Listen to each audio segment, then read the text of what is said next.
What's up, everybody?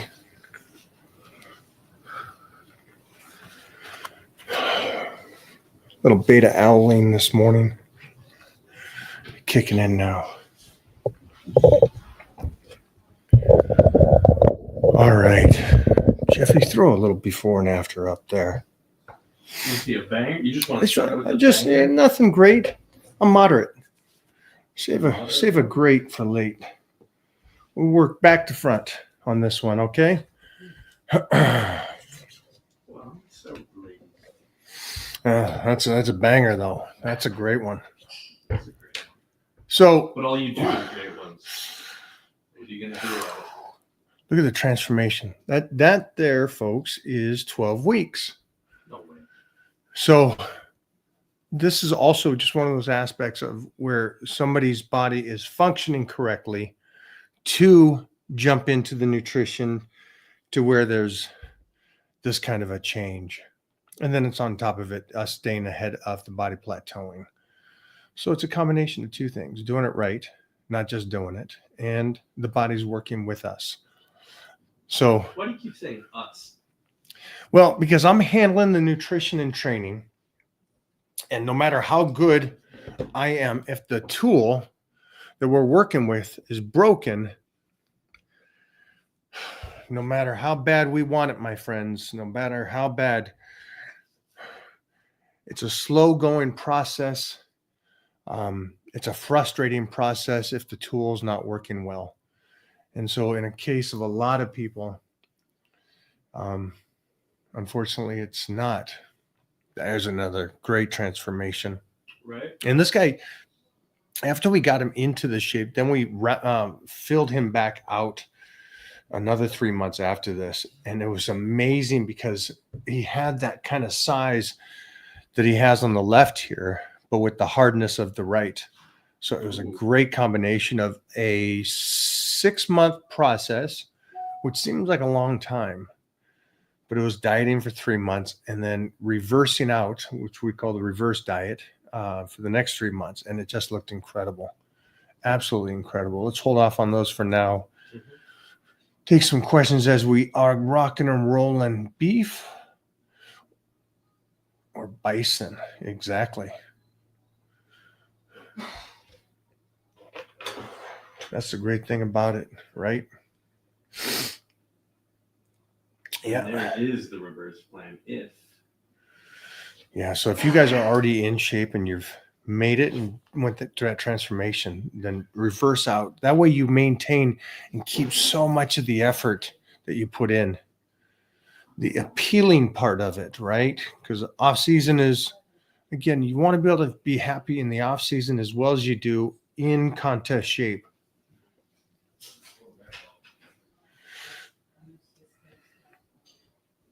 And that would be the goal, is to keep that. Are chin-ups best for biceps?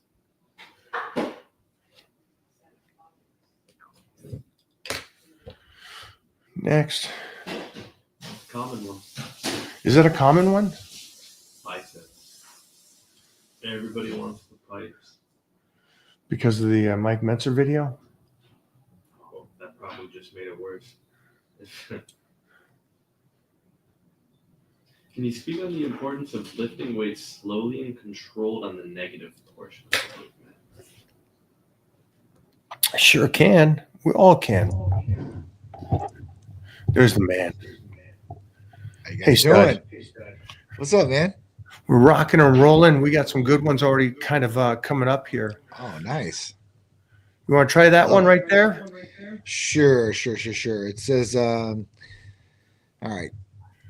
Can you speak to the importance of lifting weights slowly and controlled on the negative portion of the movement?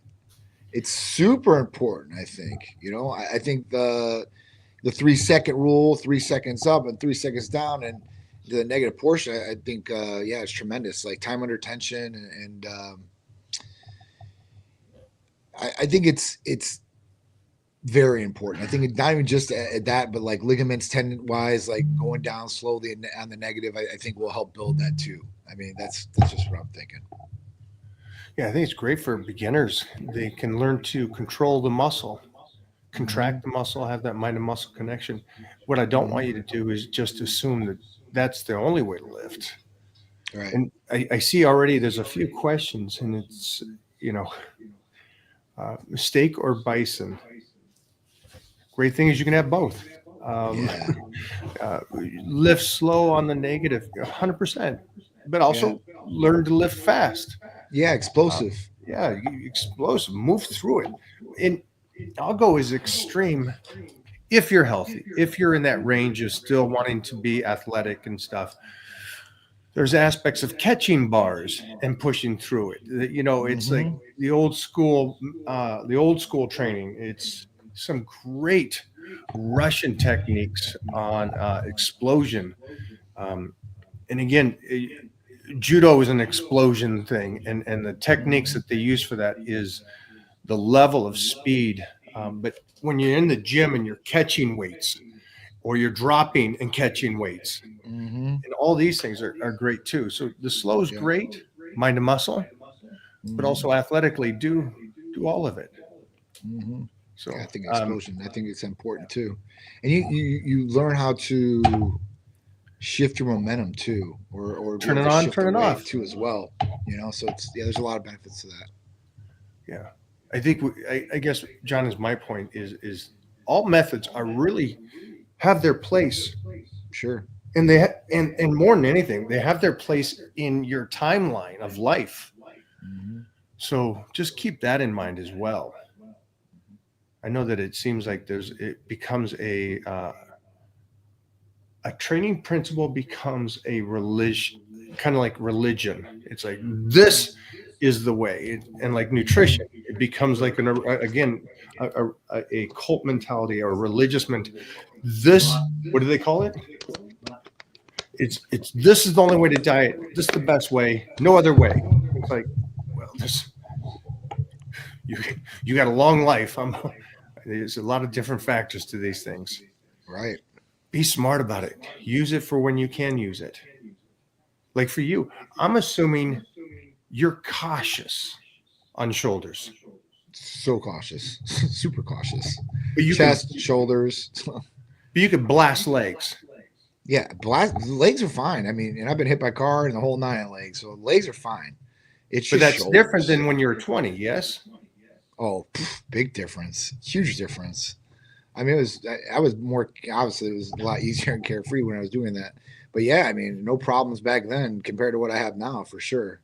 So it's more of a cautious thing. Like I'm going in and being like, all right, listen, I know what I can do. I know what I can't do. Right. And what might hurt me. I'm like, all right, is it worth the risk? Is the reward there? And at that point, like I've got to the point where I think I've curtailed a pretty good workout regimen, and without having negative side effects of pain and more injury to come. That's obviously using some of the great therapies we have, like BPC 157 and TB 500. And it's helped me tremendously, stay out of the operating room with a total shoulder replacement.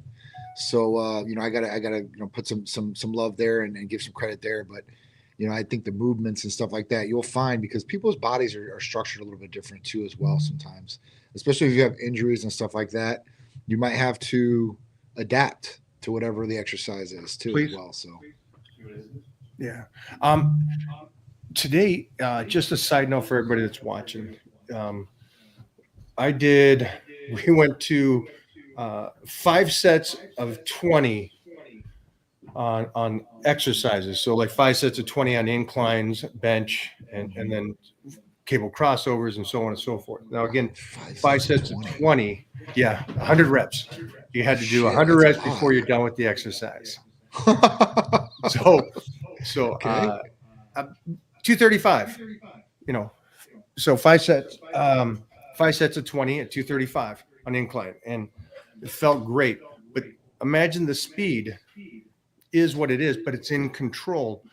But again, I can still go back to that.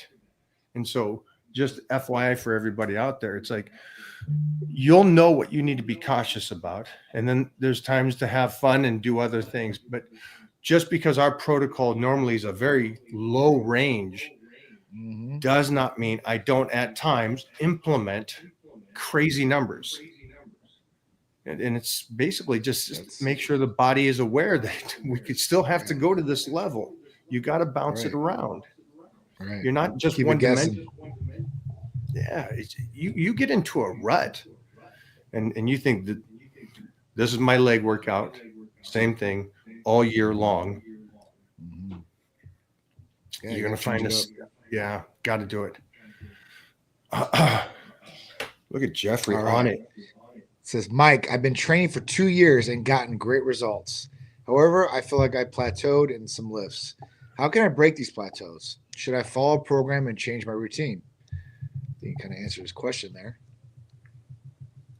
You plateaued, first off. I mean, how old are you, first off? This is something that might have plateaued because you have something going on internally. Maybe some hormones are off or something like that. I mean, as far as that goes, how do you break plateaus? I mean, Mike just hit on it pretty good. How you're changing routine, change some different exercise. So definitely some change in routine up if you're doing the exact same thing. But this is something like, depending on how old you are or whatever's going on. I mean, there's different things that we can offer to help you break those plateaus. Whether it's trying to put on more lean mass or lose weight or just perform better all the way around. So that's something we can dive into and we can really talk about with some blood work. I lost screen here. Really? 2 seconds. You're good on my side though. Good. All right. To answer that question from my side, everybody hits plateaus. We hit plateaus all the time. And that's weightlifting, which is great because it's kind of a signal from your body just saying, hey, dude, this is it. You use this principles or these nutrition or this aspect long enough. I've adapted to it. Let's either change it and shock me or we're just going to hold here and then start to go backwards. And so it's a great learning lesson that your body will always adapt to what you're doing. And I guess that's kind of a interesting question that Jeffrey brought up because of the fact that like today we went to those 20s. And again, Right. just to shock the body, give it a little something. It had no idea. And so again, it kind of stimulates the muscle in a way. And that's all you got to do. And what's great here is I don't know how old you are, but Right. beginners, you guys will get the most amazing transformations out of anybody. When you first start, right, Johnny? When they first start, That's the best. it's an amazing thing. And then just learn the body and try to keep that speed going the best you can. Mm-hmm. There's a transformation. There's a Oh, transformation. wow. See, look at that. Damn. That's great. Dude, you got some really good results. So this is another a great cat in the Titan crew and got him over with Titan Medical. But here's something that's very, it goes back to the point of saying that, what's that? I want to see my transformation. You will put yours up there. We'll see. Is that I can only do so much, and technically you can only do so much if the machine is not working. And that's why I keep saying, make sure the machine's working. And that's where Johnny comes into play. Yeah. That's where his company comes into play. And again, I understand it's a burden. I understand that it might be financial, but that's why I love Titan Medical because they don't try to shortcut you and they don't try to upsell like a lot of these companies. And so again, good over there. And let's talk blood work for a second, Johnny, if you can, because they don't comprehend. If you're here in the United States, doesn't matter where you are in the United States, but you can work with Titan Medical. That's correct. Really simple and easy, guys. Really simple. I've been doing this for 13 years. I made a video on it. A lot of people don't even know we're nationwide still. And it's on every one of my videos, every one of our advertisements, or every time I ever get on, a podcast or whatever it may be. But we are nationwide. And what does that mean? That means that we service you with all of our services, except for like PRP or IVs. We're servicing everything that we do, from hormone replacement therapy, peptides, medical weight loss, vitamin amino acid injectables, rejuvenation detox, libido enhancers, and a lot more. So blood work, super simple. You call us or text us. We get some information from you. We'll collect the payment, and we send you a prepaid lab requisition slip to your email. with the nearest locations of a lab to you. You just take that slip in with your license or a state identification. No more money is needed. No insurance cards needed. You give them the slip in your ID, they draw your blood. We get it in 3 to 4 business days, expedited. We call you, we go over a brief viewing of the blood work. And if you want more help from there, we can set up a medical consultation with one of our providers, and they'd be happy to go into that blood work more in depth and go over your health history, family health history, and recommend a program that's personalized to whatever your goals or whatever you're trying to achieve. Very simple, very easy, very effective, very efficient. For anybody that's on here also, and you think that it's a age thing, it's not an age thing. It is an individual thing. It really is. I got some great texts this week of some people that have gone over, did their blood work at Titan Medical, and then did their protocols or their calls with their provider, The provider.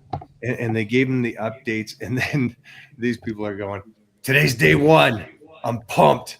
And so in the text, I could feel the excitement about them going to the Nice. gym, going, I'm going to the gym, but for the first time in a long time, I know the body's working with me, Yeah. and the results will mimic that of how the body is functioning. So true too. Because I think, I mean, I know for a fact that you kind of started this because you wanted to help people, because you saw this frustration of people trying their best and their body's not changing, and them thinking, am I not training hard enough? Am I not eating right? And am I doing all these things? And they're doing that right. But again, the body isn't working with them. Yeah. It's when I seen it, when I seen the epiphany, it was epiphany, literally epiphany. And I was like, oh, like nobody knows about this. Nobody. And when people find out, they're going to want this and they're going to need this. So that was a moment I was like, listen, I'm going to help a ton of people that have no idea that they even have a problem going on. And at that point, introducing Titan and then introducing the blood work and educating people more about this. And then through the years, more education getting out there with people, being able to read about it and more studies done and all that. It's been awesome, right? It's been awesome for people. It's been awesome for us. But, the main goal is to help people. And, without blood work and without me saying, hey, listen, what's the difference between an athlete and a regular person? And let's run a whole bunch of blood tests. We would really never know. I wouldn't know. I'd just, just be like everybody else. Like, postmenopausal women, right? They're going to get dry. They do this, they go that. You don't really, back then, we weren't really talking about guys going through hypergonadism or having low T as much, because it was never tested. It was just never tested. Just kind of crazy how things worked out like that. With that being said, I know that this is going to be one that you can help. This is great. Yeah. So is Titan is this based in the- Florida. I'll You back go to back that. to that one Yeah. after. Go for it. It's just a great Sure. story. It says Titan is based in Florida. I'm in Ohio. Even with the distance, Titan is way more accommodating than my local physician. Lines of communication are pristine. So it's really nice. Thank you, Mary. That is a super, super big compliment for me and for the staff here. That's what we thrive on. We thrive on, doing good for our patient, taking care of our patient. Like even today, there was a guy and basically he was having some issues and stuff like that. And, he was talking with the girls. She asked me a question about it. And I'm like, listen, let me get on the phone with him. And I got on the phone and I started talking. I'm like, this is John. He's like, wait, you're John from the videos? I'm like, yeah, I'm John. I'm the owner. So then we started talking about his issue and problem. And then we got it resolved really easy and really simple. But, it's something that we do thrive on. So thank you so much, Mary. That means a lot to us. Due to nerve injury in my arm, I can only lift light. How often should I lift light to build bicep? Thanks, guys. So nerve injury. In your arm. Well, at that point, BPC and TB could possibly help a little bit, right? As far as that goes, it may be helping recover that arm. And then at that point, I would try some Hercules potion to really connect the mind to muscle and then be able to lift that and then just start building up with the bicep. And to lift to build the bicep, I mean, honestly, you know, you can give a couple days rest and lift 2 times a week on the biceps and try to pump them up, get them even bigger. Usually lacking body parts, that's what I've always done. So, you know, for me, it might be chest or whatever it is. And at that point, I might hit another set or two on a second day later on that week. I start on Monday. If it's a Friday or Saturday, possibly, and I got to go to the beach or the pool, or I'm going out, you know, obviously I want to look good. You know, I'll pump up a little bit and do some exercises there. So You always looking look right. good. Looking right, looking tight, baby. I got to look good for Saturday. I'm starting on Wednesday. That's John for you. That's yeah. Hey, you know, lightweight. Sometimes that happens with you got to do the lightweights because of situations, and Of course. again, I wish more people would understand that. Yeah. We'd like life to be perfect, but situations like this happen for people. Yeah. And just like Johnny said, I call it a delayed growth. And so what you're doing is for a good, strong month, you hit those bad boys twice a week and go ballistic. Just go off Yeah. on them. And then the following week, pull all the way back to where it's once a week and it's moderate training. And it's a nice delayed growth. You shocked it, let it recover later. And just keep staying on point with the nutrition. But try to, I don't know how old you are. If there's anybody out there with nerve damage, try to get that taken care of younger than you are older. Yeah. Just Definitely. whatever's pinching that or what's going on. Try to fix that. I got nerve damage in my groin because my first hernia, I had biangular hernia, and I've got mesh on both sides. And the mesh actually got caught and tangled with the nerves and grew into it. Super crazy. It was like that's all these lawsuits were going on for this mesh, but I have that, so it definitely sucks. But yeah, I mean, it's For some reason that just made my balls shrink up a little bit. that's sounds like exactly it what it hurts. does.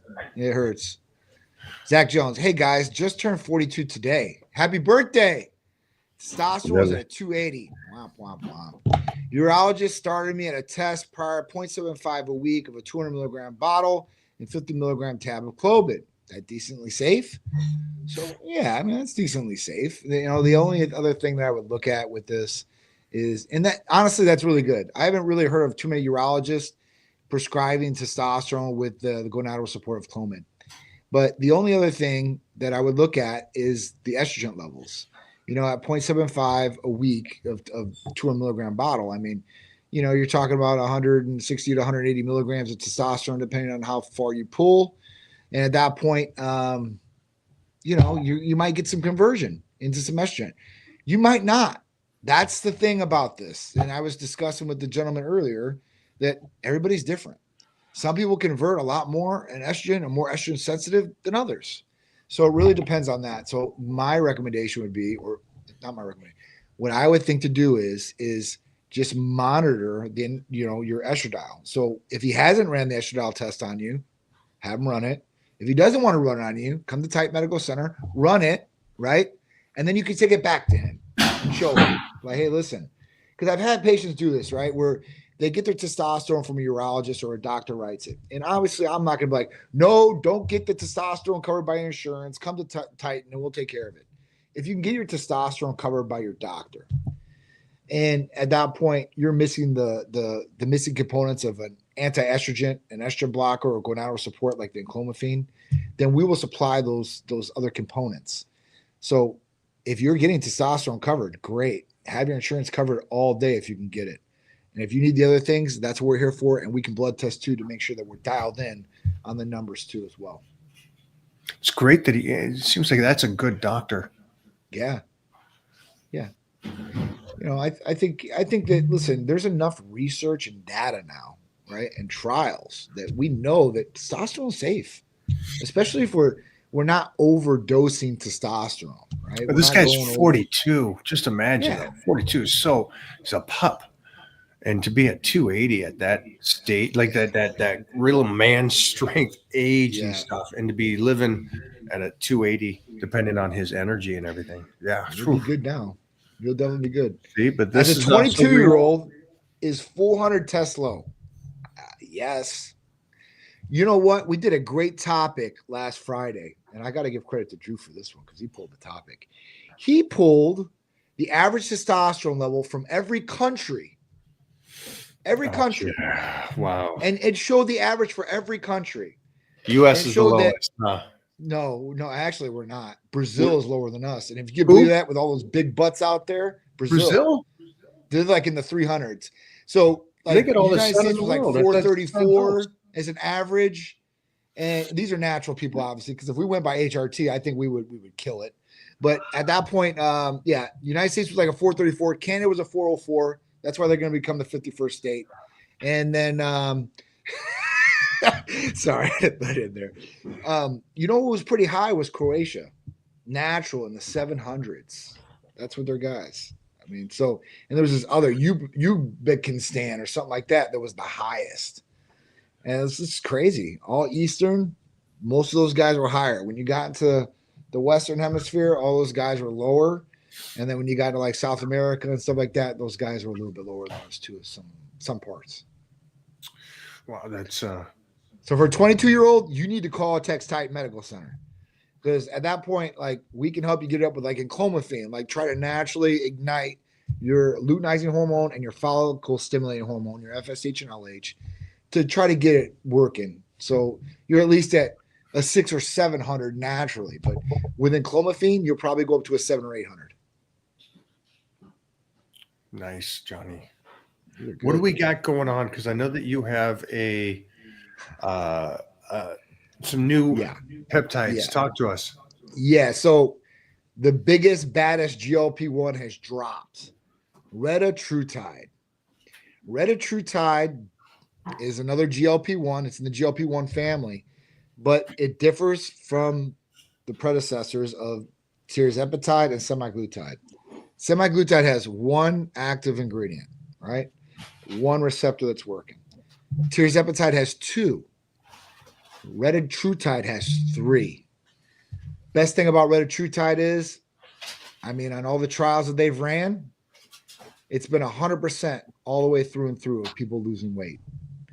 Retatrutide is more geared towards weight loss, where tirzepatide and semaglutide were more geared towards controlling blood sugars, glucose.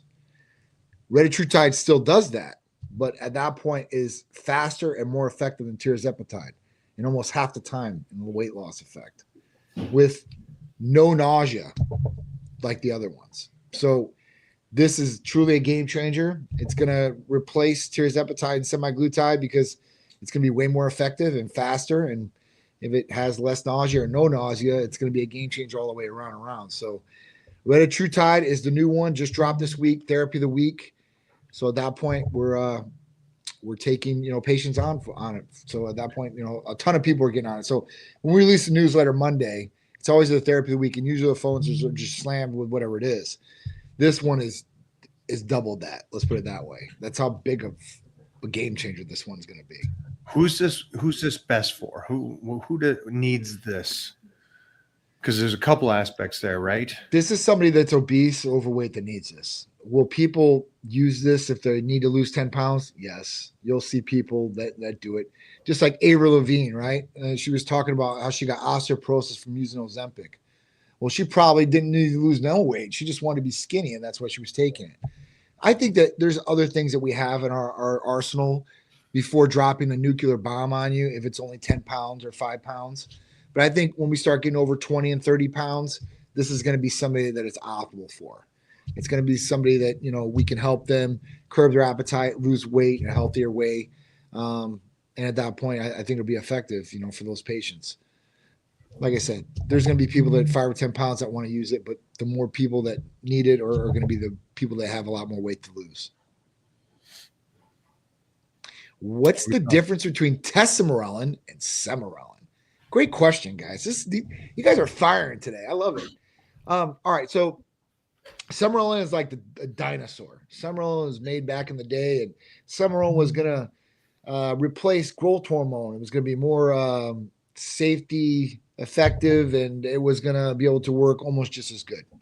It was going to stimulate your own growth hormone, and you were going to be able to not have to take growth hormone if you had growth hormone deficiencies or dwarfism or any of those different things, right? Sermorelin works for about 3 to 6 months. After 6 months, you really don't get the effect, right? And it bumps IGF-1, but nothing crazy. And at that point, like I said, the sleep effects you'd feel from it, or anything that you would really get beneficial wise from Semerelin after 6 months, you really don't see. Tesamorelin. Tesamorelin is the biggest bad boy on the block. It is. It really is. It is FDA approved. And at that point, what's it going to do? It's going to stimulate IGF-1. It's going to stimulate IGF-1 a hell of a lot longer, a hell of a lot more than Semerelin does.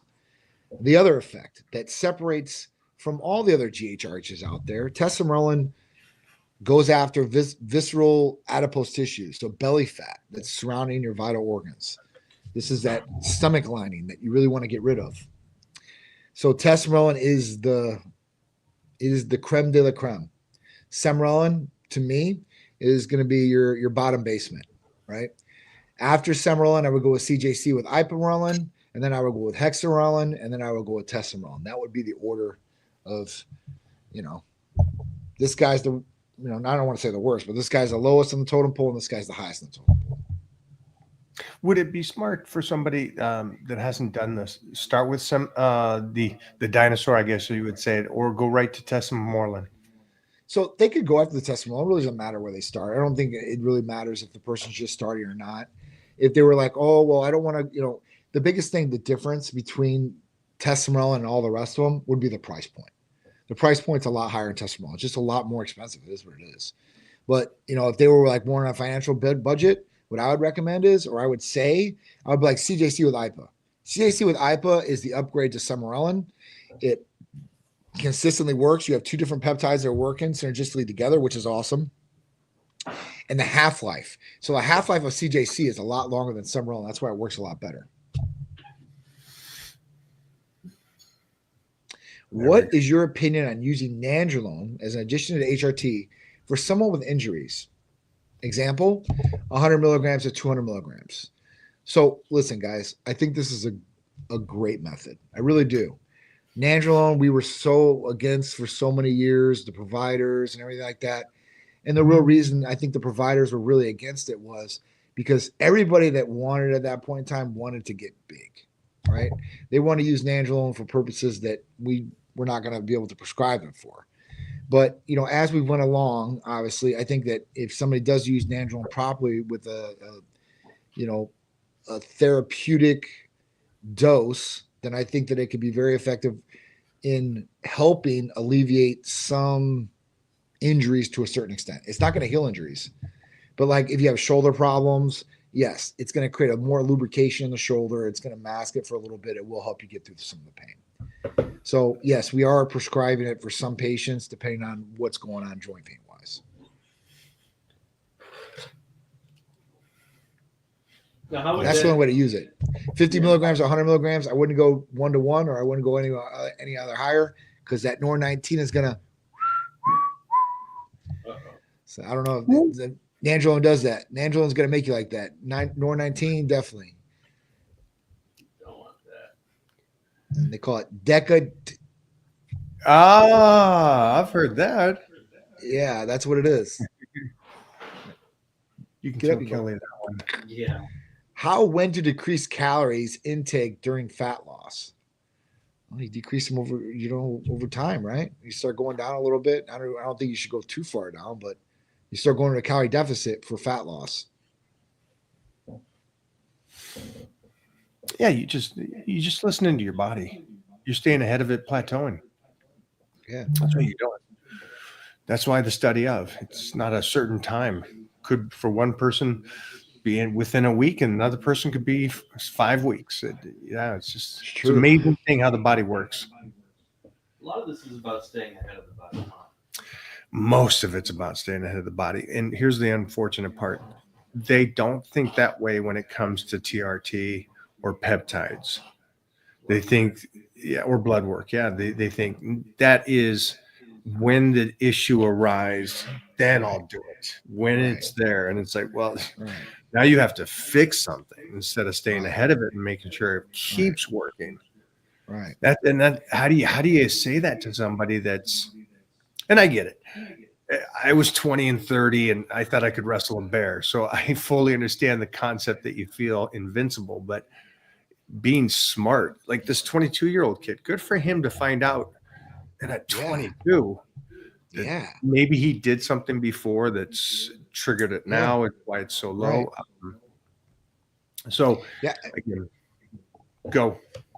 I mean, no, I think it's awesome that you be preventative, and that's why I always like preach preventative health. Like, what do we do here at Titan Medical Center? Preventative health, right? Because the whole point would be it's easier to maintain than to fix.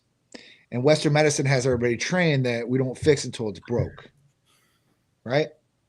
But we maintenance other things. We maintenance our cars, we maintenance our house, we maintenance our boats. Everything gets maintenance except for you. And a lot of people, you know, especially a lot of doers like us, we put ourselves last sometimes and we put everybody up before us. And there's a lot of people out there that do that. But I tell them, like, if you put yourself so far behind, when you break down, all those people that you're propping up, they're going to break down too because they ain't going to have you. So the whole point would be to make sure you're good, to make sure they're good, right? And that makes sense. It makes total sense. Like, if you can't protect, then you are the protector because you're down and out. So at that point, you want to make sure you're the strong protector. You're doing everything you possibly can to be the best you possibly can. Because I mean, it'll shine in so many different ways. So, you know, I think that's the way that people need to start looking at things. And hopefully they're gonna start looking at things like that. But I just don't think so. It, you know, not to, I like the GLP-1s, but not to knock GLP-1s, but it's making people even more lazier and to get out of a healthy lifestyle. I talked to a couple patients today, right? And one of the staff members. And they're like, hey, like, you know, if I take the retatrutide, am I going to get the Ozempic face? And the Ozempic face is basically people lose a lot of weight and their face shrinks in, they get the death face, and that's what it is. But they'll get like Ozempic butt or whatever it is, and that means like basically like What? their ass is flabby, right? Ooh. You And get when I that told the skinny fat. the skinny fat, right? Because they're not working out. They're going to a calorie deficit, right? Their muscles, whatever they have, is gone. So at that point, it's just drooping. So you're skinny fat. Now, I told one of my employees because I'm like, she's like, I'm going to start taking, because she asked me about this because a patient asked. I'm like, tell them to get on GHK and start training a little bit. I think they'll be fine. And at that point, she came to me afterwards. She's like, I'm going to get on some GHK. I'm like, why? Because she's been on a GLP-1 and she's losing weight and she's got like some loose skin around her stomach. And then she was talking about, you know, her back and stuff like that. I'm like, are you training? And she's like, no, because I'd actually have to go to the gym to do that. I'm like, that's your problem. That's your problem. I was like, if you built muscle to fill in those spots, you'd be a lot better off. And you can essentially do that. You can recomp your body to a certain extent using a GLP-1. I mean, I've got some patients that are, you know, they're not bodybuilders, but they live the lifestyle and they've got a lot of money. And they did it. They tried it. They were like, listen, let me just do a microdose of this and just see if I can just lean up and get rid of this. I'm like, okay. I was like, go ahead and try it. And man, they look phenomenal. I ain't going to lie, but they're not using it like they should, or they don't really need it, if that makes any sense. But This scares you me. need to recomp. But that's what I'm saying. Like, it's a love-hate relationship. I love that it works for so many different people that really need it. I hate it because it's making people even lazier and not want to live a lifestyle.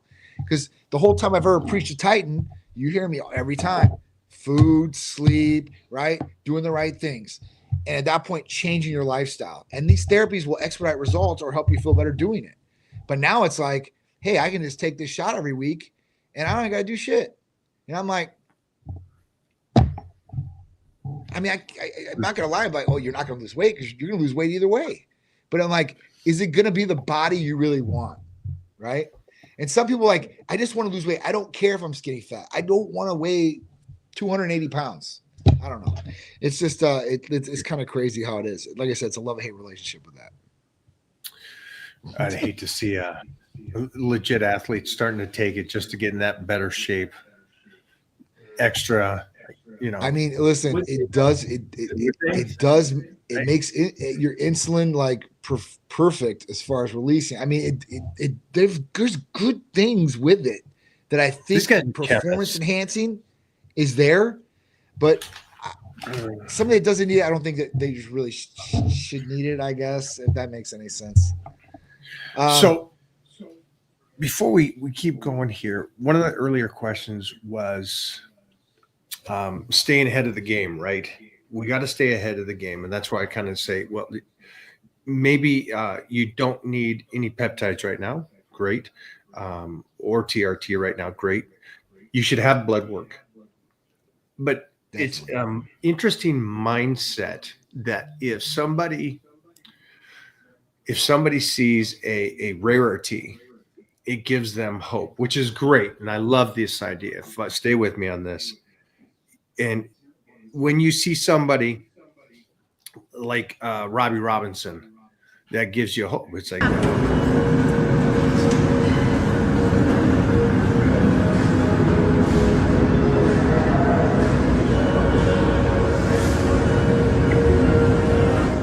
Dang. so you got a guy that's almost 80 and looks like that, which is better than 20-year-olds. Even guys that train in their 20s and 30s don't look that good. But they go, great, I have 40 more years of lifting. I can do this I can look good into my 80s. And so the whole aspect of their mindset was, wait a minute.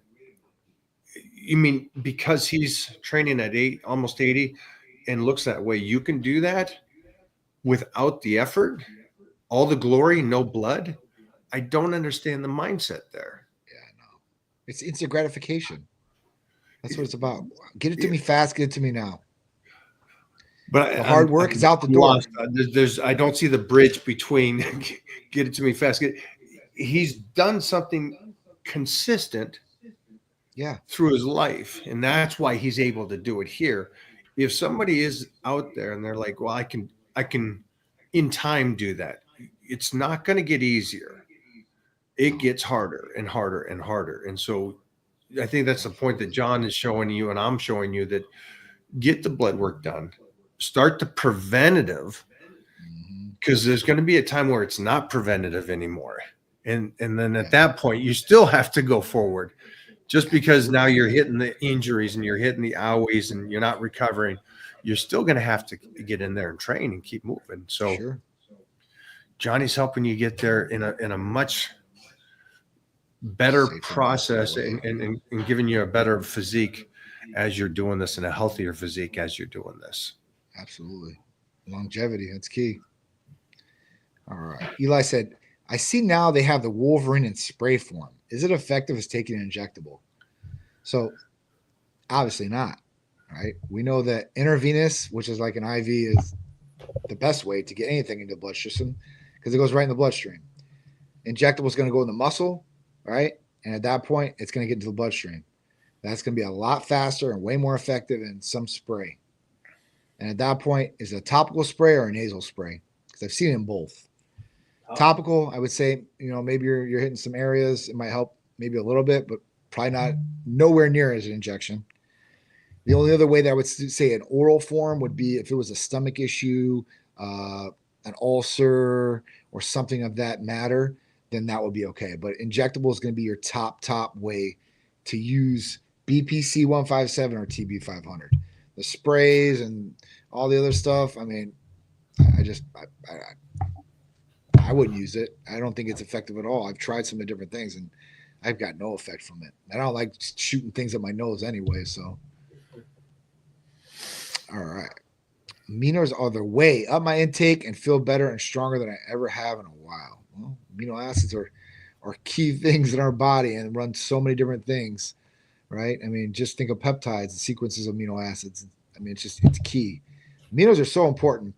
Everything, and vitamins, aminos, like they all play pivotal parts in our body and the functions that would happen. So, yeah, I definitely think that if you're there and you've got everything optimal, then you're in good shape. I like that they went that way this time. I like that because most people don't go that way with amino acids. And if you stay away from what everybody else says and you actually just really moderate yourself on aminos, I love them. Absolutely. Yeah. Oh, for sure. Aminos are great. I'm 30 years old, ex-college football player, and has continued to train hard. But I've been caught in the place of setting the bar high as I age and not adding too much wear and tear. Any advice? Well, 30 years old, man, you're still pretty young.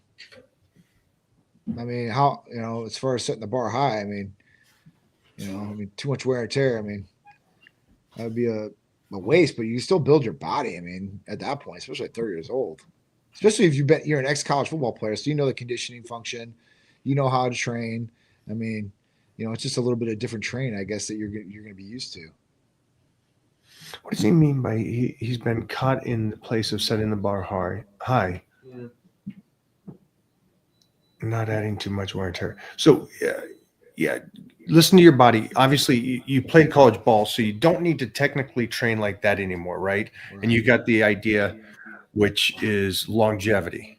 I think that's what he means by setting the bar high. Because he did play college. Yeah, because he did play college ball. I got you. So you're an athlete, and so you know that number one thing is stay an athlete. Don't become a bodybuilder or don't become a power lifter. Be an athlete first and foremost. So range of motion, flexibility, speed, strength, all those kind of aspects. And then just don't do crazy 20-year-old workouts anymore. Get in there, hit it hard, be intelligent. Lee Haney said it the best. Be stimulate, don't annihilate. Mm-hmm. And that's where college football or wrestling and stuff, it's like we annihilate.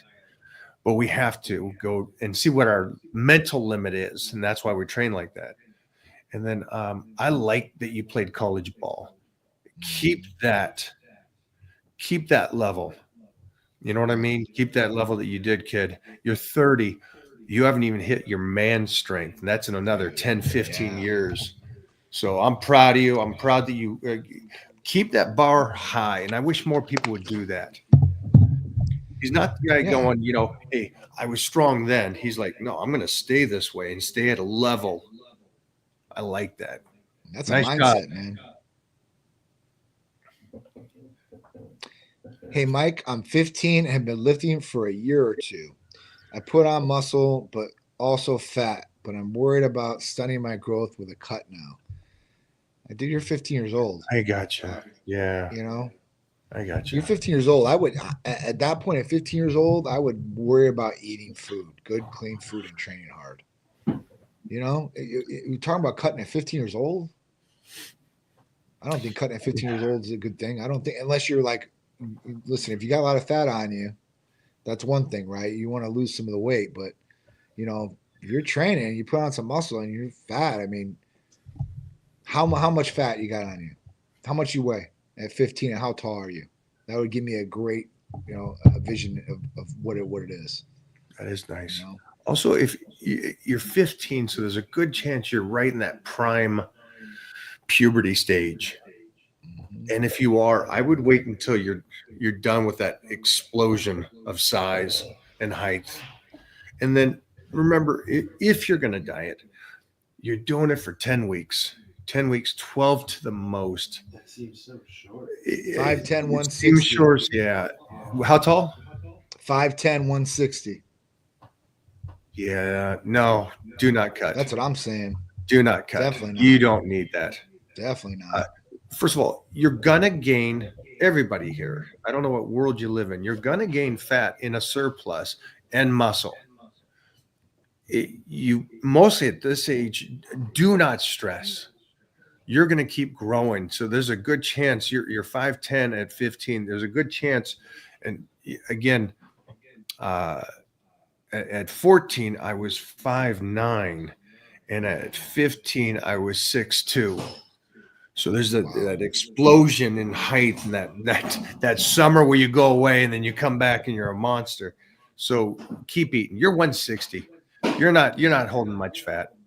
So that's like Definitely not. Yeah, look at Mike. Wow. That's crazy. Yeah, that's 13. here to there. Dang. So yeah. So yeah, Damn. keep eating, kid. You're gonna fill that out. And I saw so many. Here's the two aspects. I played football and wrestled, and so I saw the two aspects of what happened during puberty. First and foremost, with elite athletes, is that those wrestlers, because they would stay in that deficit all year, compared to the football players, we were trying to put it on. And I was already a heavyweight by the time I was 15, so I didn't have to worry about cutting. And I'm so glad looking back that I didn't. But you're gaining so much right now, and kid, you're 160. There's no possible way that you're carrying too much fat. Do not think that you need to be right now a fitness cover model. Right. Get that out of your mind right now. You're 15. You got so much You're life. growing, man. Yeah. Get your height. This is- Get your Yeah. Good question. Keep eating, keep good, training. good, John. Keep eating, keep John, training. I'm glad you asked. The height and no, the for weight. sure. Because That's height, a lot. weight, I mean, it's going to tell you a lot, majority, especially that, you know. I mean, I could look at Peter. I think Peter's only 160 pounds, and he's 6'3", and he's a string bean. So Kid's at gonna that be point, like, 6'4" by the time he will be he's- hopefully. He's gonna be 6'4", 6'5". Pitcher. Dude, I hope so. That dang. I You hope wiggled so. your toes on that one. Holy For real. sheesh, kid. For real. It did good. It did good. It's a monster. I love it. He says, "Hey, Mike, I got a shoulder injury hitting shoulders the other day. How do I continue to bench press and keep from damaging it again?" Well, BBC and TB500 will help you heal that shoulder. That's what you want to do, is heal the shoulder for sure. Bench pressing, listen, if you have a hurt shoulder and you don't want to hurt it anymore, and if you're bench pressing and it hurts your shoulder while you're bench pressing, I'd probably stay away from the way you're bench pressing. You know, for sure. Like, if it's going to hurt you, you don't want to just work through like pain like that. Like, that could be damaging. Or you could be doing your form, and your form might be off a little bit, and you could damage your shoulder even more. It's not worth it. Yeah, it's you got to find an intelligence part. Would 2 weeks off right now and healing up with peptides and making yourself more bulletproof the best you can save you from not training for the next 25, 30 years? Right. You got to ask yourself that. Can you chill Yeah. so you can enhance? I think that's one of the biggest things I would say. I agree. Mo wouldn't stop. Mo wouldn't stop. Mo wouldn't stop. Mo wouldn't Are stop. you talking about me? We're just talking about injuries. Look at her, Mo's like, oh. What up, Mo? Look at those guns. Oh, yeah. Just saying. I'm just saying. Yeah. I'm not. I'm just saying. What do we got here? Oh my gosh, such a good live. I was watching it on Twitter actually. I've been posting for people to jump in because there's such a good Q&A for people to find out was. about their health and workouts and nutrition and if you're not on here, you Everything. know what you're missing. Yeah, absolutely. John, a lot of people are sick, man. What's up with know. this cold or virus? What's going around? Like know. Titan was sick too. I And I know. tell you know, what, I it's didn't everywhere. get sick. I'm getting it. I That's- did not that- get sick at all. That's what I'm talking about. And I honestly, Yeah. I don't want to jinx myself. But I, think I do sick that either too. yet. Like, yeah. I But ain't got to jinx myself. I took Therapy's that work. the 3 immune system. Yeah, the You Trimune. know? Yeah. So I want to say that it's that, as well on For top. sure. It's just, the glutathione and all the other stuff that's obviously Absolutely. great. But you need Yeah. a little boost here and there, especially on this season. Everybody's sick. Everybody is sick everywhere. It's not Mhm. just one place. It's not just, and, I was telling Mike when he told me about Titan being sick. I'm like, man, I haven't got the days like I used to, but before, like Peter would go, he'd go to, the little kindergarten or like the place he was watching him. It's like, He'd get sick, bring it home. And that's what happens with all the parents, right? They send their kid to school. They're fine. The kid Yes. comes home coughing, snotty nose, man. He gets everybody sick in the house. every other week is coming home with a cold. And I you know. can- he's I know. 5. So what do you I know. Can't I really. know. I like to put him on some vitamins, but Mike is like, wait a minute. He's 5. He needs to boost his immune system himself. It will. His immune system will build stronger, hopefully, because of it and everything like that. So that'll be a good thing. But it does suck for us parents to have to take that effect because, listen, parents have to work. And that's why a lot of sick kids go to school, because a lot of people work working paycheck to paycheck. And at that point, they got to drop the kids off for childcare because they got to go to work to pay the bills. So, Right. I understand that part of it, but it does suck that, we didn't learn from what happened the 4 years previous about good cleaning techniques, being a little bit more aware of people being sick around you and stuff like that. I think that's went out the window and just everybody just went back to where it was. But Triimmune is going to be one of the best things you could take for immune system boosting. So if you're having sickness around you, family, friends, yourself, Triimmune has glutathione, vitamin C, and zinc all in one injectable. The other one that I would recommend highly if you're looking to build your immune system would be thymosin alpha-1. That is the peptide of peptides for immune system building. Those are the two that are top. Glutathione, obviously, by itself is very effective too as well. So you have 3 different options that could seriously help your immune system and get you over the cold faster, or hopefully prevent you from even getting sick. Yeah, so even if you're not, don't wait until you get a cold and then take all the stuff. You got to take it before so you don't get sick. You know, is one of our number one, I think, patients that get Triimmune and thymosin alpha-1. It's actually medical workers, so first responders in general. Yeah. Because a lot of these people were going to the hospital, and a lot of them came to us during COVID. And they were like, you know, like, I got to work a shift in here. I got to make sure that I'm healthy and like I don't catch this. I'm like, well, I don't know about not catching it, but I was like, we can probably keep you as healthy as possible. Something I don't want to go down today, rabbit hole, is that they're not called vaccine. What's when your kid gets Booster?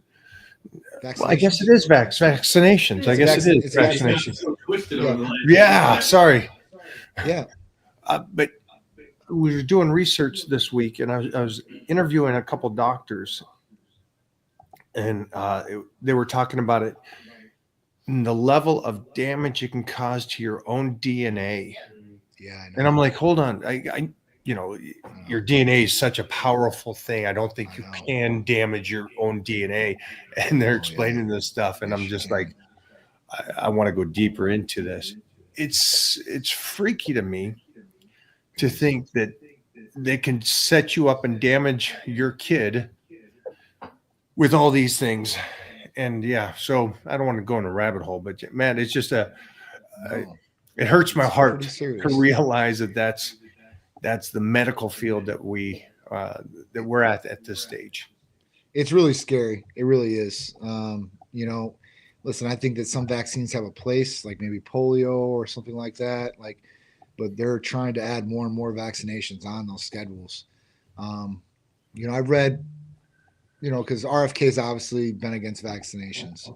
So, you know, is growing up, you never really think about it. You know, you're a kid, like, right, all right, I have to go to the doctor. You get shot in the arm, it is what it is. So, but as we get older, especially me being in the medical field and reading some of the research, because there's research out there now. Like before, I think it wasn't open to us like it is now.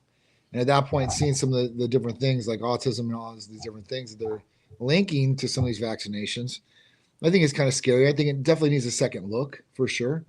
And, you know, anything can happen. We could walk outside and walk across the street, get hit by a bus and die. So I'm not going to say it's just all on these things, but we should definitely look and see what's going on. I think obviously some of the vaccinations were rushed to the people, and a lot of people took those vaccinations because they were scared or fear-mongered into it. And that's going to cause a lot of problems down the line. I mean, I don't know how many people have had issues from that virus or that concoction that they took.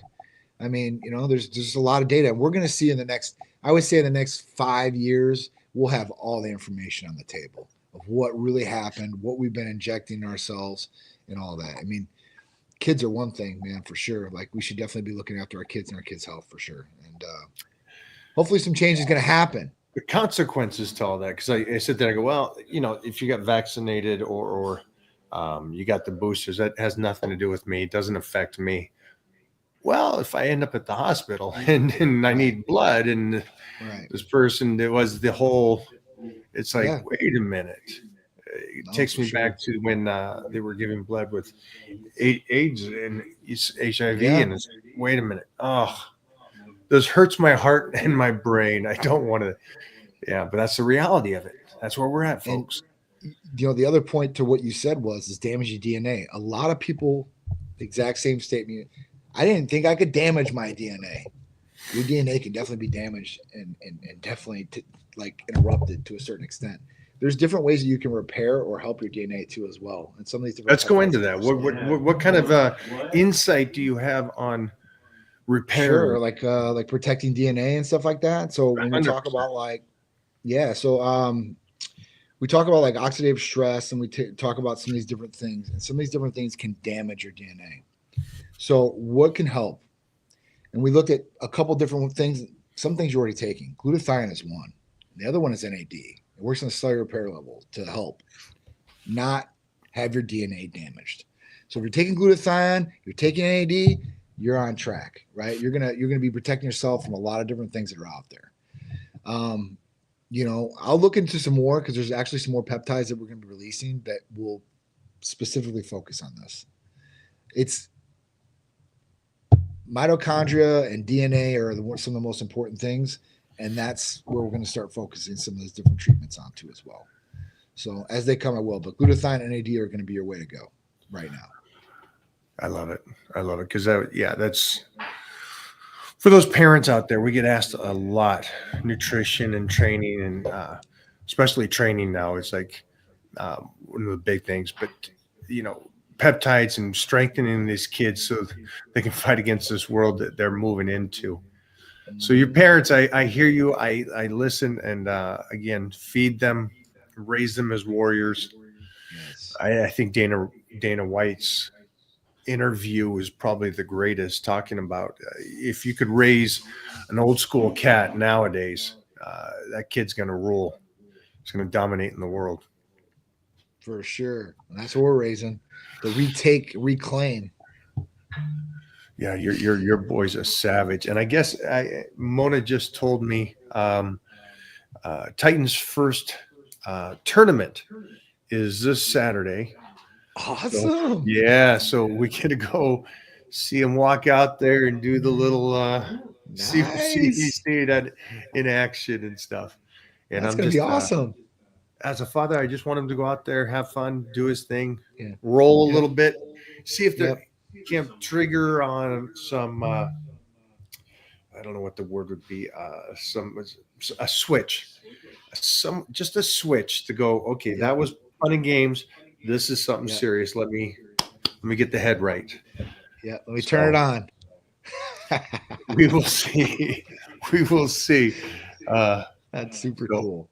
We have to do that. Let's do a couple more questions. We got Johnny. Yeah, there's one. Yeah, the guy what we got here?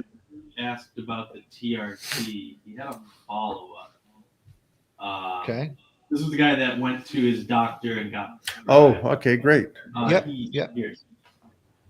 Curious about side effects, hair loss, but also would I notice a difference if I actually hit the weights hard in the TRT? So hair loss. All right. So when it comes to hair loss, some people are genetically disposed to hair loss, right? Male pattern baldness in particular. And at that point, this could happen if you've had any sort of baldness on either side of the family.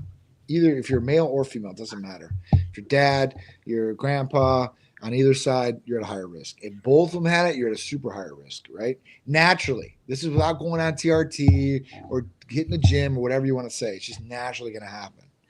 What can you do, right? Or curious about the side effect of it. If you go on TRT and it's unchecked, right? And let's say DHT, your dihydrotestosterone, starts going high. Well, dihydrotestosterone is the main villain of this in one way. Dihydrotestosterone is really a good thing, but if it goes too high, then that can start causing some hair loss. So you want to check DHT. You want to monitor DHT. If you want to be preventative, we have our hair health capsules. We have our foam that you can take and injectable biotin. If you take these things, you can be preventative, and at that point, you shouldn't have any negative side effects. But, it could happen, and I'm not going to say it couldn't if you don't, and you have some of these different things going against you as far as in your family history. So, it's really different. I've seen people take a massive amount of steroids and just chemical warfare and not lose one follicle of hair. I'm talking about taking DHT derivatives and stuff like that, like super high doses of oxandrolone and all these different things. I've seen some people go on testosterone and at that point start losing some hair. Was there DHT high? Yes, it was. So at that point, once we started monitoring it, got it back and checked, there was no hair loss. So that's really what it is. Monitor DHT. Make sure you're not going a super high dose of testosterone, and I think that you'll be okay in most circumstances. How would you best incorporate cardio? Do a day just for it and do longer, or add it to the end of a workout, but for less time? I would do it afterwards if I was going to do it. I would do weights first for sure, and you definitely make sure that I'm lifting and I got all the intensity that I want to. Some people do it on off days too as well. I don't know. I'm not a big cardio guy. Mike can answer your question probably about that a lot better. But what I can say is, if you want to accelerate your metabolism, at that point, that's where MOTS-c comes into play. We're talking about, it's almost like, like almost actually exercise in the bottle, enhancing your metabolism to be able to burn fat and helping to building mass too as well. So that could definitely play a role. But I'm not a big cardio guy, but if I was going to do it, I'd do it after my weightlifting. Yeah, I mean, again, cardio is mileage, so just make sure that you're using it for the purpose that you need to do it for. Again, anything and everything you're going to do, there's going to be a pros and cons to it. And if you're just spinning the wheels, you're still doing mileage at the end of the day. And I think that's one thing that people, they don't even assume. They think as long as I go in the gym and train, I'm good. Like, I don't need technically a workout plan. I don't technically need to eat right at home. I just have to exercise. Do you ever notice that? Because I do notice that in my world that I live, that they think just the motion is good enough. That's all you have to do. Not realizing that, well, again, mileage is mileage. Right. You could squat for 20 years and get no benefit from it. And Arnold, I love when Arnold says it, just because it's the GOAT saying it over and over again. He goes, you go in and you're mindless and you're squatting for 20 years. Great job. You got nothing out of it. Right. But you got the side effects. It's negative because you just put mileage on your ligaments and joints and your hips. And now you need a new hip because you did it incorrectly or bad form this whole time and didn't recover. So, yeah. It's true. Does Titan offer tadalafil as well? Absolutely, guys. We offer tadalafil, sildenafil. Tadalafil is the main active ingredient in Cialis. Sildenafil is the main active ingredient in Viagra. We offer a couple different combinations, like PT141 with tadalafil and oxytocin all in one oral. We offer arginine and sildenafil together. If you're on testosterone with us, we offer sildenafil and micronized testosterone and one troche that goes sublingually. That one is great for people that are, trying to get it on more than one time. I got a question. Is Cialis? I think it's Cialis more than anything else. Are they using this also to control blood pressure for some people? So BHRP. So tadalafil BHRP is so it's a lowering of your blood pressure. Right. So they use it. They use tadalafil for that. And tadalafil is a vasodilator too as well. So sildenafil is the exact same way. So people are using that in the gym too as well. So they're using it for pumps too. I mean, you can get massive amount of pump from Hercules Potion along with some extra benefits with that. And you can also take tadalafil if you really wanted to, if you really want to go extreme. Seems like it's a plus then, because you get the solid wood, you get a better pump, and you lower your blood pressure. Yep. And you're ready to go at any time. Yeah. There's a daily dose that they do prescribe. It's like 5 milligrams daily. You can have a 2.5, but usually it's 5 milligrams daily, and somebody can take it daily for that. So it's a little bit different than Viagra. So when you take Viagra or sildenafil, it's kind of like you think about it, a breeze by, and you have an erection, right? Tadalafil is more of like you start kissing, start touching, and then the erection happens. It's not like one of these like I said, with sildenafil, like you just be sitting there, think about something, and then you're up, right? And you don't want to do that at the gym. Be thinking about something. Why not? You look at some guy after. Look at some guy after. Hey, I'm just saying. Don't look at me with that. Are you hardly working or working hard? I'm hard at work. Why would you not take it? Why do we not take it? Yeah, it's just like takes care of everything. And you're already. I told you though, but the ultimate libido enhancer, and I would never do this one, but we had somebody order today. We have people order. So done it. You still got Trimix. it. Oh, I haven't. I've never done it. I just can't. I That's the can't one we get. joke about. The one. I Jeez. can inject. I've injected a lot of places in my body for a long time. 13 years. I've done multiple inject. I mean, shoulders, traps, pretty much everywhere. But I've never injected in my penis. And with Trimix, there's a lot of guys out there that use Trimix, and you inject that directly in the penis. What do you And think? at What that do you think? point, I'm ready. Jeff's gonna try I'm it. telling you, Jeff's gonna I'm try never it. gonna try it. I want Jeff to try it. I'll give you a free round, Jeff.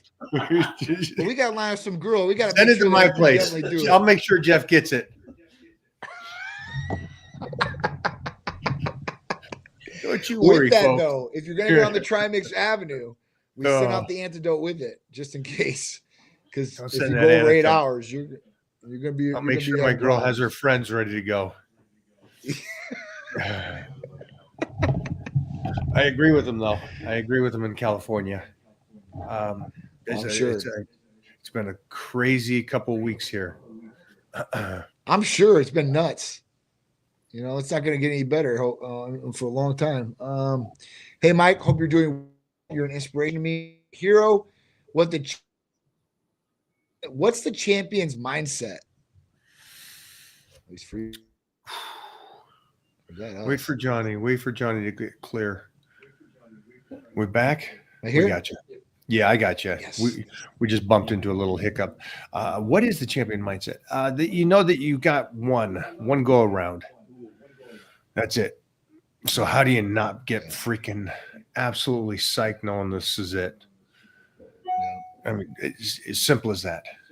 Why not kick ass? And that's why I think No other Johnny and I option. feel bad when we see these people not living their full life, and then they get sucked into, well, here's the one food group that you need to eat, and this is going to switch your whole complete life around. And it's like, eat moderate, eat healthy. Mike, any words of wisdom for an expecting father? I know sleeping time will be taking a hit, but anything you can offer, any general fatherhood advice? Well, one is too late, and the one would be make sure that she is a savage. The baby mama is a savage. That would be the one thing that I would have told my young self as well, and I got lucky with this. You're going to be more motivated than anything, and yes, you're going to lose sleep, mostly if you're a helpful father. So at this stage, I would say, first off, huge congrats. And I'm the father that was the dog guy before, that when people told me, you know, kid's different, right? Shut up. It's different. And you get more motivated, and you got a second level of, I don't know, like I'll say ego, pride, aggression, fear, that a bundle of loads you up emotions. to freaking go off. Yeah. It's not just that, just you being a failure. It's now that you got this young, whippersnapper looking at you. So Right. Congratulations, man. You're gonna absolutely love it. But be more prepared. Prepare your meals. Do not stop the gym. Do not do the bullshit that most of these fathers do. The dad bod. Don't fall into that trap. Yeah. Don't. Well, I couldn't. Yeah, I definitely wouldn't. One thing I could say as an expecting father, I would definitely talk to the mother and lay down some ground rules. And like what I did for Sharice, like when we first met, the ground rules are I will be going to the gym. That's one thing I asked, right? I just need an hour. Leave me alone. Let me go. Let me train for an hour. I'll be here. I'll help, whatever you need. I'm working full time. So I remember exactly when I had Peter. And that was one stipulation. I was like, I got to be able to train because that's the only thing that's going to keep me emotionally stable, physically stable, and the whole nine. So that was one thing. But, after that, like, you really don't know what you're going to get. You might get a baby that sleeps really good at night, doesn't wake up every hour on the dime, and you're not getting up every hour on the dime to milk them. Your baby mama might wake up every single time and do everything herself. You never know how that's going to work out. But say be supportive of the mother of your child. You know, try to help out as much as possible. You know, play a strong role in that because you know when you first see your kid, right? That's immediate. That was immediate for me. It was an immediate bonding effect. And at that point, like for me, it was like, all right, I need to really like I was really motivated before, but I really need to get out there now. Now I'm responsible not only for me Now we're in. and Sharice, but I'm responsible for my son too now. And I Okay. always want to give him the best. I always want to do better than what my dad did for me. So at that point, that was the goal. Be better all the way around than my dad was for me. And you know, that was it. I mean, but you're really not going to know and until it hits. And then I would say adapt your routine around whatever you lock in. Like if she's watching during the day and you're watching, just find your gym time, find your time where you can do what you need to do to take care of yourself. Because like we talked about earlier, if you don't take care of yourself, eventually you won't be able to take care of your family, or maybe not the way that you want to, or protect them the way that you want to, whatever it may be. So definitely do that. But yeah, congratulations. You know, I mean, especially in these times right now when fertility rates are all-time low. God bless you. A father's ceiling is your kid's floor. I always love that.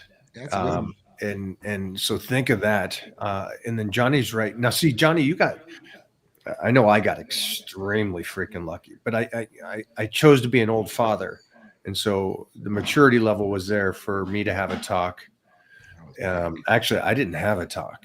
She said to me, if we're doing this, I'm going to ask you that you work and you work even more. You don't miss. You do your thing. I got this part handled. So I got really lucky on that aspect. I never missed a workout. Yeah. But Johnny, I'm impressed because not everybody gets to do that. You go, listen, I ain't missing the workout. I think that's an important thing for anybody that's going to have kids or be a father, to be able to talk to missus and say, hey, I need to stay. And I think most people think, well, that's kind of selfish. No, the father has to stay healthy. He has to stay strong and in shape. He's going to be running. So props Yeah, and congrats. I mean, listen, yeah, man. Would you recommend taking a rest day in between chest and shoulders? Sure. I mean, secondary muscles are coming from shoulders. So if you're sore and you're hurrying, yeah, I mean, you probably should want to take a rest day in between. All depends though how you feel. If you feel really good, I mean, you could probably go and blast shoulders. Yeah, I would do it. I would take the rest day between those. Chest is a big body part. Shoulders is a small one. I try to keep shoulders. I try to keep chest away from back, away from legs. With nice time between, just because of nervous system. Chest away from back, away from legs.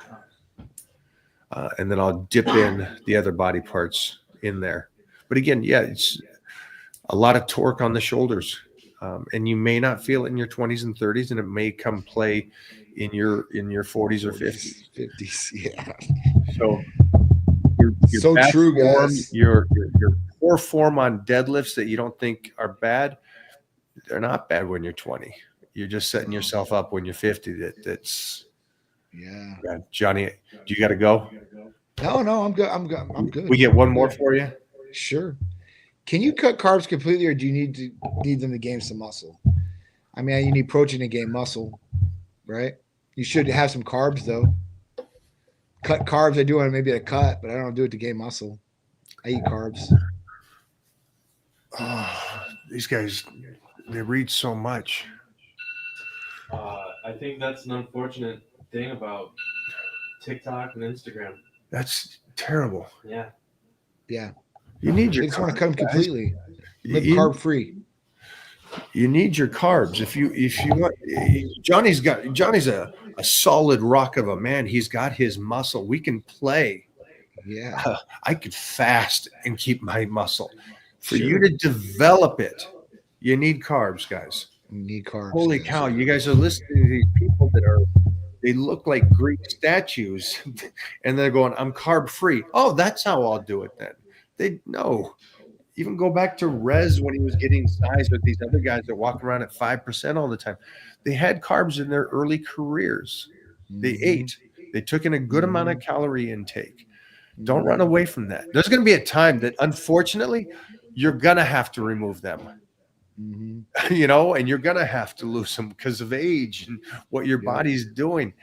Don't do it if you're young. It sounds like you haven't trained yet, really, and put on a lot of muscle. So Mhm. that's such an unfortunate. They have It to. is. They have to swim through all this idiotic information, and they won't do it by looking visually at the person.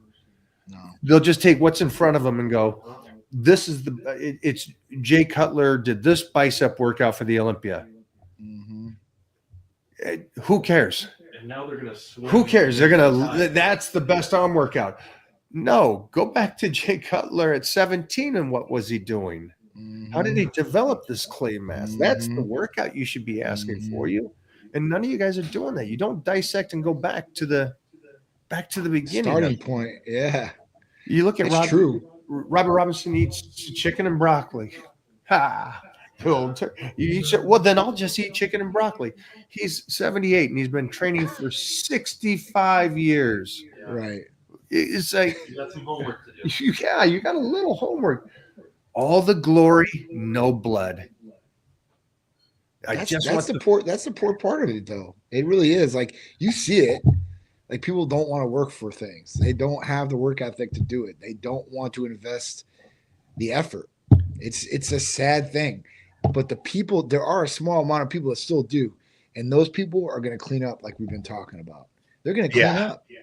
They're going to clean up. So eventually, I mean, they said eventually we'll be on a universal pay program. Okay. I was talking to some of my What does that higher mean? ups. So universal pay program is this.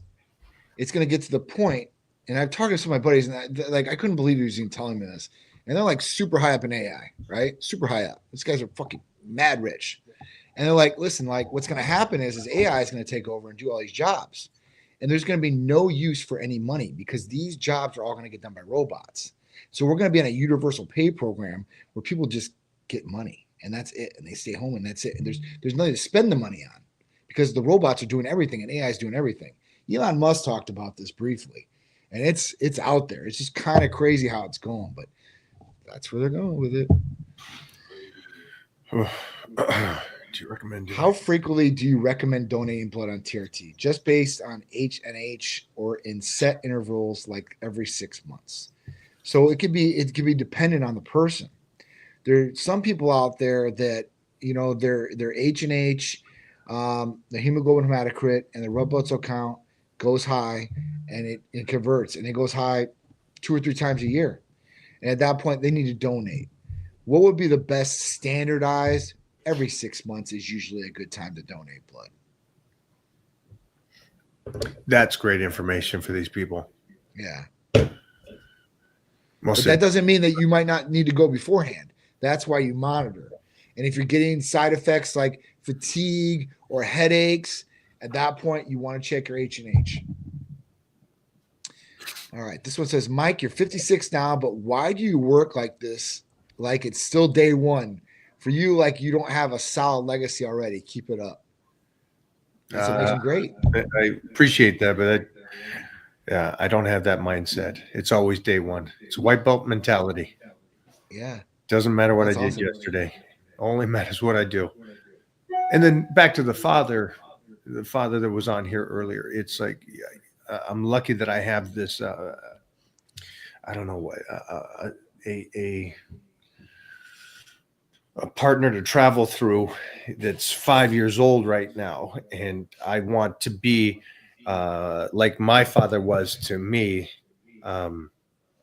someone to look up to, be a role model, and still tussling and show this kid what's feasible. So I'll keep doing day one. Thank you so much, man. I appreciate that. That's awesome. It's true too. It's always day one. One more for Big Johnny. I held him up for an hour and a half. Sorry. I'm good. I'm good. I'm going to go here because I think there's some great things over at Titan Medical I think this stuff. There's some great things at Sure. Titan Medical. What's the secret of your not looking old from India? So there's a couple different things. One, we want to make sure everything on the inside is working perfectly, right? We want to make sure it's working optimally. This will reflect on the outside of the body too, the way the skin looks, the way the body's performing, right? The also thing would be our skincare. We have our Aphrodite serum, which is great for the face, NAD, GHKCU, and some other things like vitamin C and some other different things. This is good for, for wrinkles or anything like that as far as for the face. I think that, obviously hormones are going to play a big part in this. And then obviously like growth hormone releasing hormone peptides will be a big part of anti-aging for some of these guys too as well. But that's how you do it. And being active and eating correctly. Like that's the other part of it. You can train all you want. You can take all these therapies all you want. If you like garbage and you're drinking all the time or smoking, it's going to reflect on your body. So I would say taking care of yourself to the best possible way that you can in all these different shapes and forms. Cortisol, keep that bad boy down. That's going to help, Yeah. right? You're going to see that in the blood work. Yeah. Not overtraining, that's going to help, right?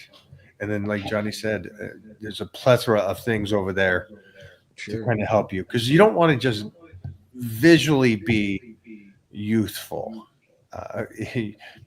Trust me, it's going to be, you want to be healthy and joints and ligaments healthy as well.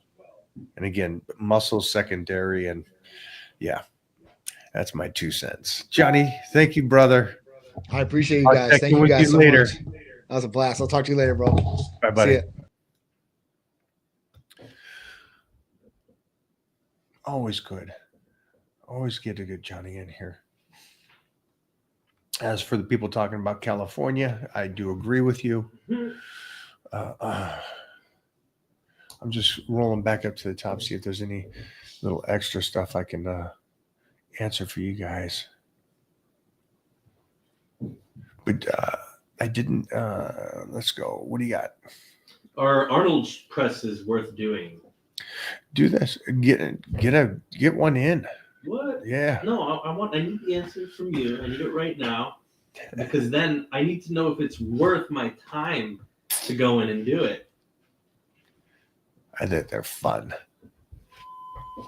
Mostly, if you watch Arnold do it, he did a, you get people nowadays that are just like, Arnold was just like, bam, Cranking it out. cranking that shit out. But he's in it. And I don't think he was using more than 40 or 50 pounds. Yeah.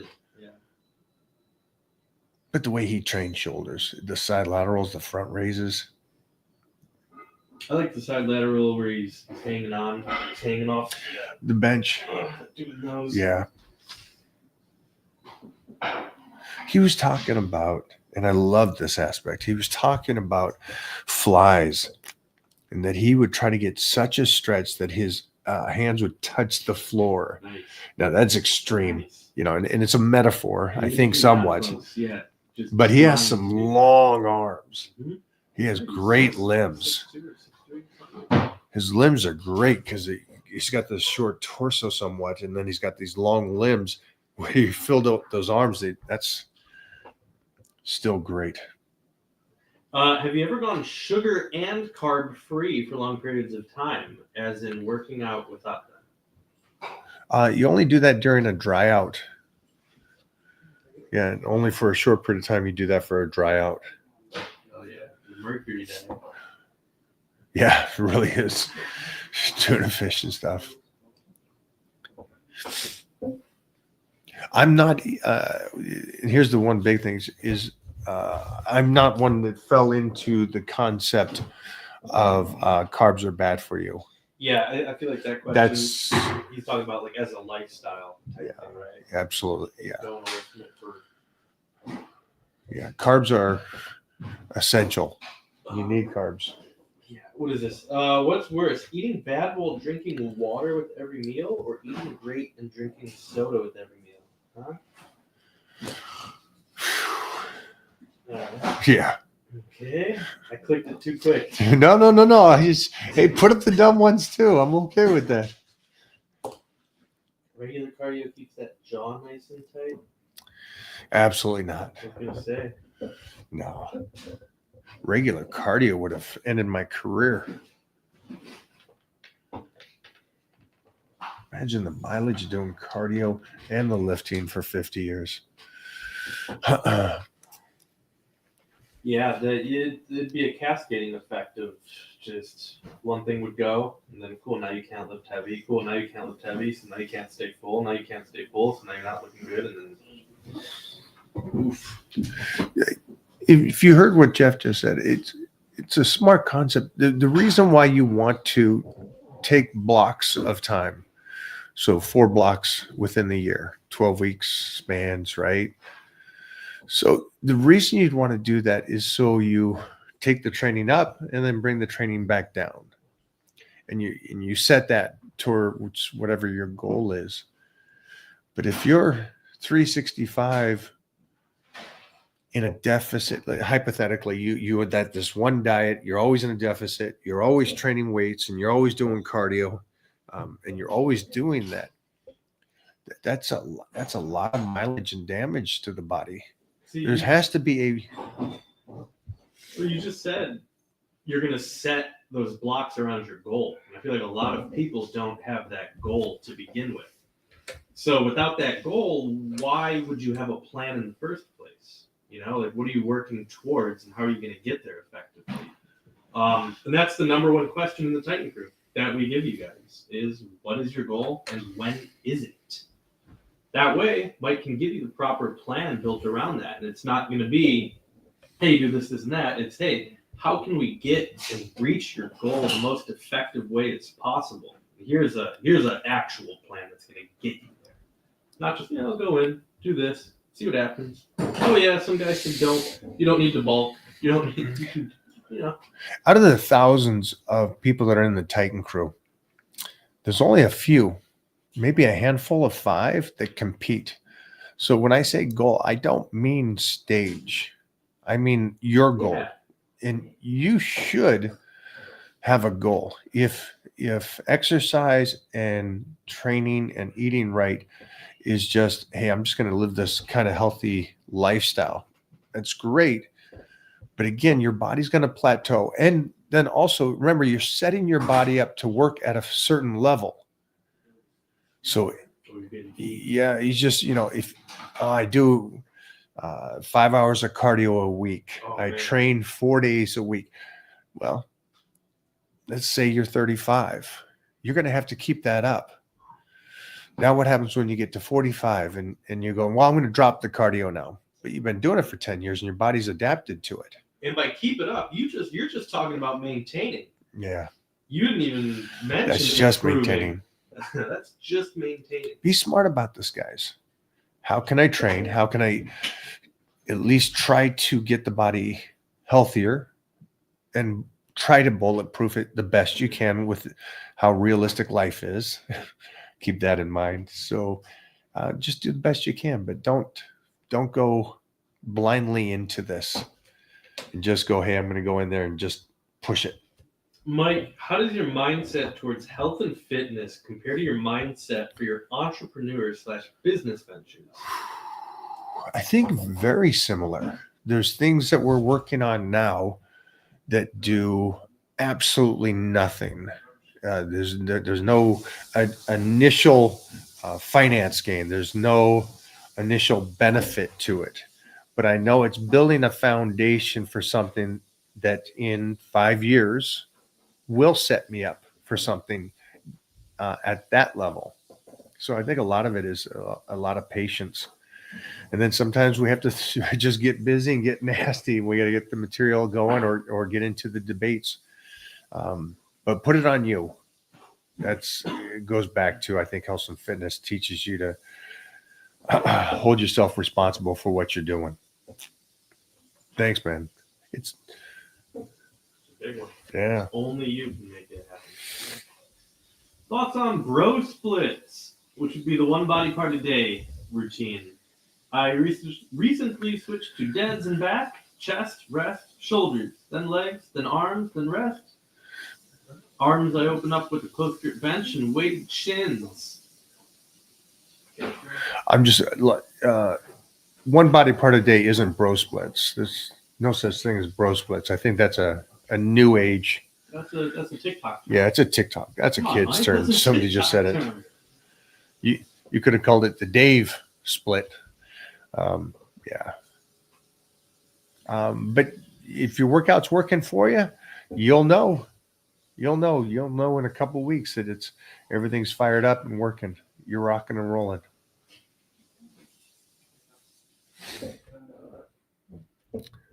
When did somebody coin that and say that's what it is? A bro split? Is it the funny guy? I feel like it came from him. I think so too. I think good for him. The I don't know what his name. Bro something.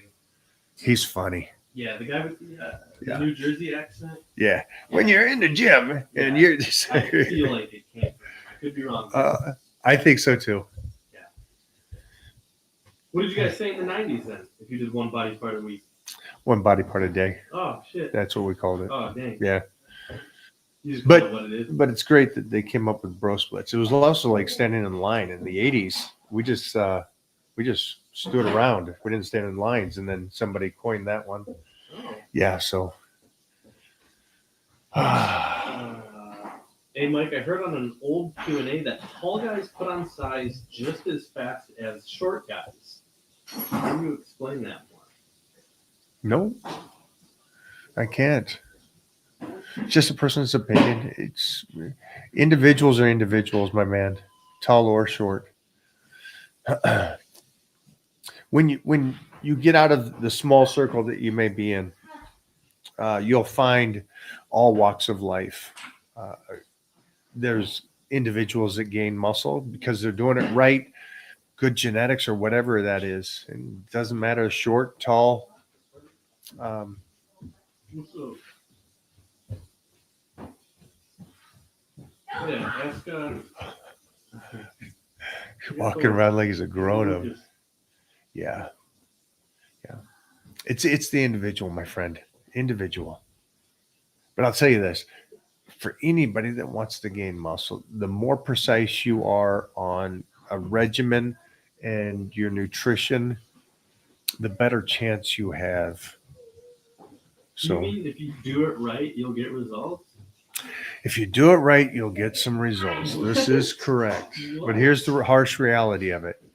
It is a slow going thing, and that's why you should start doing it right earlier than just spitballing. Like, kind of music do you like? I'm just curious because I'm a DJ. 80s, 80s. The Cure, Depeche Mode, that kind of stuff. And great job being a DJ, man. What's this guy's name? What I did? Yeah? David Guetta and I were talking because we were the same age, and we were talking about back in the 80s, how early 80s, that he was doing what he was doing in the early 80s. Crazy. And his parents are like, "You're doing what?" Yeah. And I was lifting, and I said to my dad, who was a school teacher, "Hey, this is how I'm going to make a living." And he's like, "What?" And so it was cool to be the same age. And I was talking about, neither of us knew that we could. We just believed that we wanted to, and suddenly we did it. And he's now traveling the world doing his thing at the level he's at. So keep doing your thing, my man. DJs are having fun. Mike, who are your top 5 favorite bodybuilders in history, excluding yourself? Arnold, Barry DeMay, Robbie Robinson, Frank Zane, and I'll leave one open. Lee Haney. I'll leave one open. He right to Lee.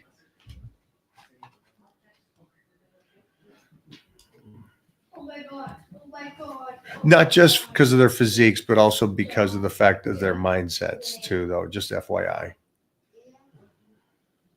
Oh. Mike, how important is it to not deviate from your nutrition plan? Do you ever give yourself a pass and eat foods that are unhealthy and not in your diet plan? No. I'll have a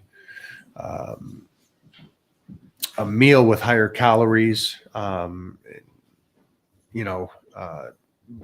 no matter what I eat, it's in the plan. Yeah. So if I'm in a deficit, you always run the risk of plateauing quicker in a deficit, right?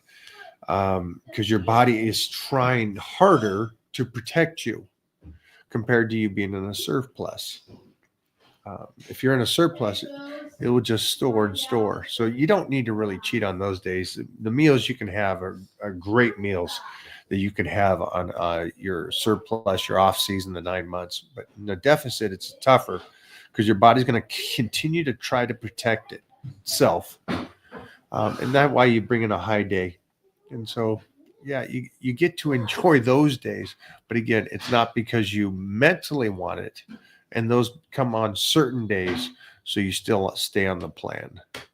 I feel like your answer is so simple.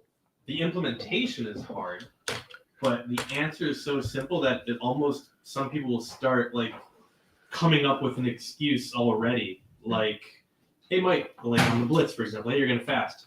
Okay. So then the first thing somebody asks is, hey, can I have this? Hey, can I have that? It's as simple as, hey, you're fasting. It's as simple as, hey, you're on this nutrition plan. You're not changing it. Hey, Mo, will you let Panda out? Oh. It's okay. Great question, though. But yeah, just stay in your plan and then incorporate in those high days when necessary if the body's plateauing. In your personal experience, what body part took the longest for you to develop?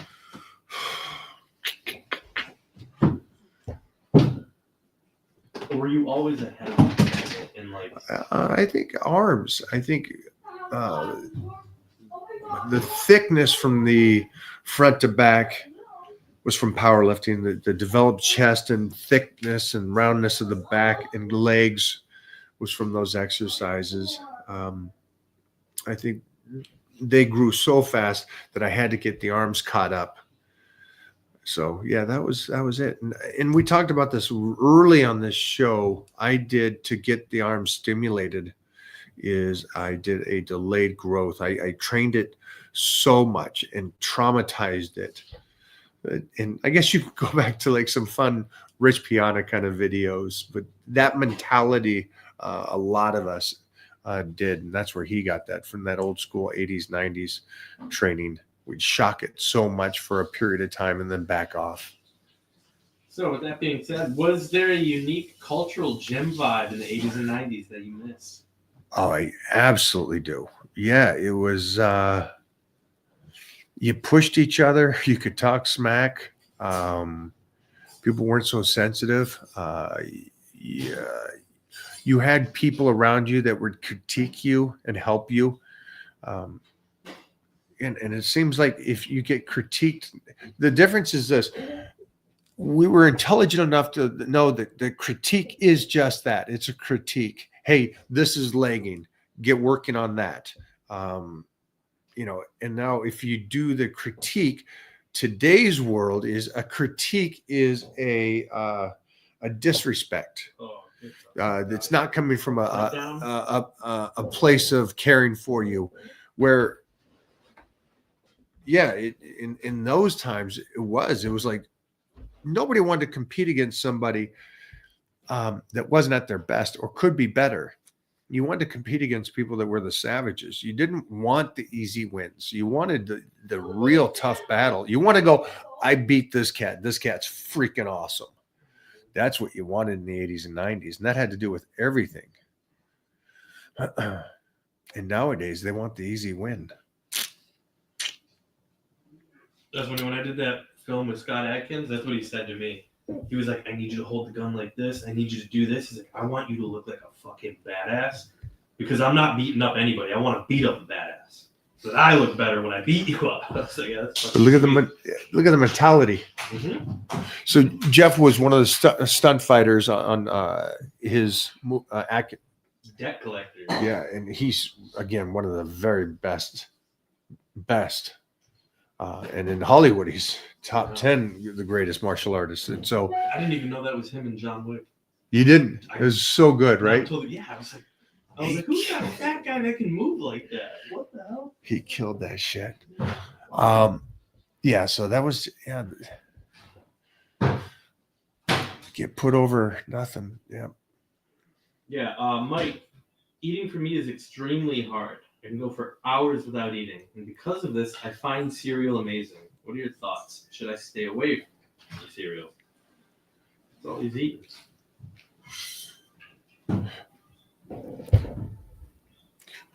Read that again and see if you catch what I catch. Mike, eating for me is extremely hard. I can go for hours without eating. Because of this, I find cereal amazing. Should I stay away from cereal? Anybody else get that? So he asked and answered his question. He asked and contradicted his question.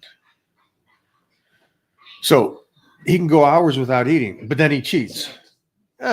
So you can't go hours without eating because then you're gonna cheat, and you're no different than anybody else. So, yeah, what foods you like and stuff like that. Just for anybody out there, don't give yourself the out. Don't go, hey, I'm a fast gainer, so I eat all the time. And so what the person is saying is because they're thin, they're going to throw I eat all the time. They don't calculate out their calories, so they technically don't know how much they're doing. And I'm a fast gainer. So you're giving yourself an out. It doesn't matter how much I eat. So why do the counting of the calories? This is the guy's the same way. I can go hours without eating. You can't go hours without eating, or you wouldn't cheat. Hours without eating, and then you just have your chicken and broccoli, right? So,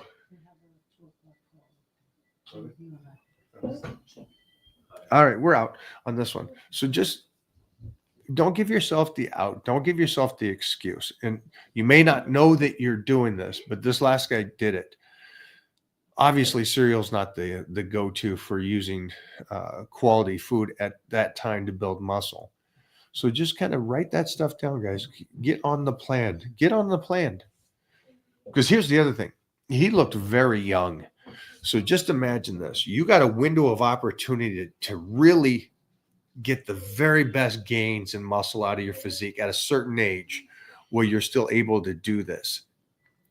He's wasting it.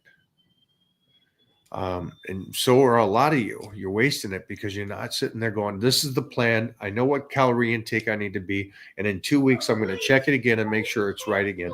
That way I'm going in the right direction at the right place. Oh, he came back and he made it worse almost. Oh, Can we pull it up real quick? yes, sir. I would like to help him if I can. All right. You misunderstood. My fault. That's on me, man. That's on him for reading it the way you wrote it. Yeah. Yes, my fault that I read it the way you wrote it.